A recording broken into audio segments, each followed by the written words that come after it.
December 13, 2024 శుక్రవారం మెగారెస్‌మన్ మదనపల్లి మార్కెట్‌లో tomato stock అంటే దిగుమతి అనేది మనం ఎవరో తెలుసుకుందామండి.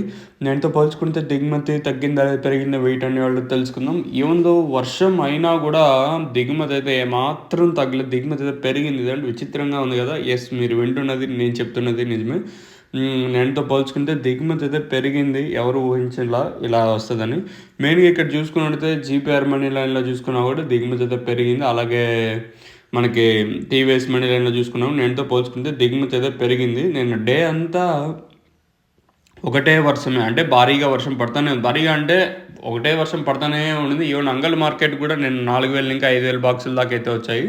సో, ఈరోజు ఓవరాల్‌గా మార్కెట్ మొత్తం తీసుకుంటే నేటితో పోల్చుకుంటే దిగుమతి అయితే పెరిగింది. ఓవరాల్‌గా ఇప్పుడు టీవీఎస్ మనీ లైన్ మాట్లాడుకున్నా, అలాగే జీపీఆర్ మనీ లైన్‌లు మాట్లాడుకున్నా కూడా నేటితో పోల్చుకుంటే దిగుమతి అయితే పెరిగింది. ఇది విచిత్రంగా ఉంది. ఎందుకంటే మామూలుగా వర్షం రోజంతా వర్షం పడేది తగ్గుతుంది. సో సో అలా గాకుండా ఈరోజైతే విచిత్రంగా కొంచెం ఎక్కువగా దిగుమతులైతే వచ్చాయి. మరి వేలం పాటలనేది ఏ విధంగా ఉంటాయో చూడాలి. ఎందుకంటే వర్షం పడతా ఉంటే కూలి వాళ్ళు దొరకడం గూడా కష్టమే గదా! సో అందువల్ల చెప్తా ఉన్నాను. సో రీజన్ అదేంటుంది గదా! సో అలా ఏం జరగకుండా నేటితో పోల్చుకుని దిగుమతి అయితే పెరిగింది. మీకు తక్షణ ప్రోడక్ట్ కావాలనుకుంటే పైన నెంబర్‌కైతే కాల్ జేయొచ్చు.